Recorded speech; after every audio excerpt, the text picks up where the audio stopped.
Story time.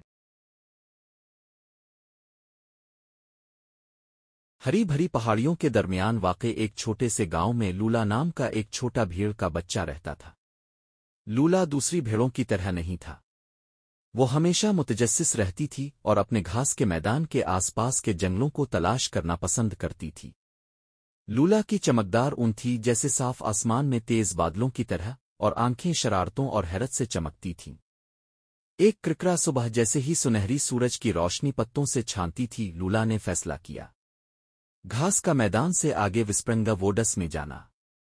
देहातियों ने इसे इसलिए कहा क्योंकि हुआ कदीम दरख्तों से आहिस्ता से चलती थी, जिससे वो माजी के राजों को सरगोशी करते थे। जैसे ही वो गहराई में घूम रही थी, लूला की मुलाकात ओलिवर नामी एक अक्लमंद बूढ़े अलुफ से हुई जो एक शाख पर बैठा था।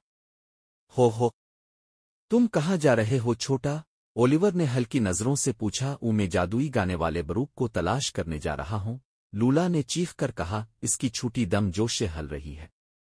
मैगी दी मैगपी ने मुझे बताया कि ये जंगल की गहराई में छुपा हुआ है। ओलिवर ने अपना सर झुका लिया। आह, गाने वाला नाला बहुत से लोगों ने तलाश किया है, लेकिन बहुत कम लोगों ने इसका राग सुना है।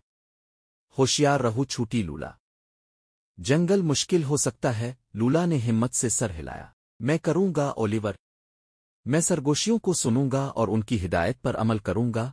फड़फड़ाहट और मुस्कुराहट के साथ ओलिवर अपनी अक्लमंद आंखों से महफूज रास्ता साफ करते हुए आगे बढ़ गया।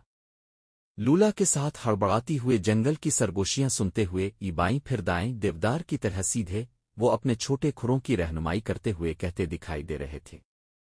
घंटों की तरह महसूस होने के बाद, लेकिन शायद सिर्फ चंद मिनट ही हुए होंगे, एक मीठी धन ने लूला के कानों में गुदगुदी की। इसने आवाज का पीछा किया और वो वहां था, जादुई गाने का नाला। क्रिस्टल साफ पानी जादू पत्थरों पर बड़बड़ा रहा है। इसके गीत ने हंसी और ख्वाबों की तरह हुआ भर दी है। लूला ने नाले के अर्द गिर्द रक्स किया, खुशी से हंसा। इसे जादुई जगह मिल गई थी, और जैसे ही सूरज पहाड़ियों से प्रे डूबने लगा, आसमान को नारंगी और गुलाबी रंगों में पेंट कर रहा था। लूला को मालूम था कि घर जाने का वक्त आ गया है। ओलिवर के दानिशमंदाना अल्फाज को याद करते हुए लूला पीछे हट गई। इसका दिल खुशी से भरा और बरूक का गाना हमेशा के लिए इसकी याद में नक्श हो गया। शुक्रिया सरगोशी वाले दोस्त। जब वो घास के मैदान में वापस आई तो बाकी तमाम भेड़ें इसकी मुहिम जोई की कहानी सुनने के लिए आसपास जमा हो गईं।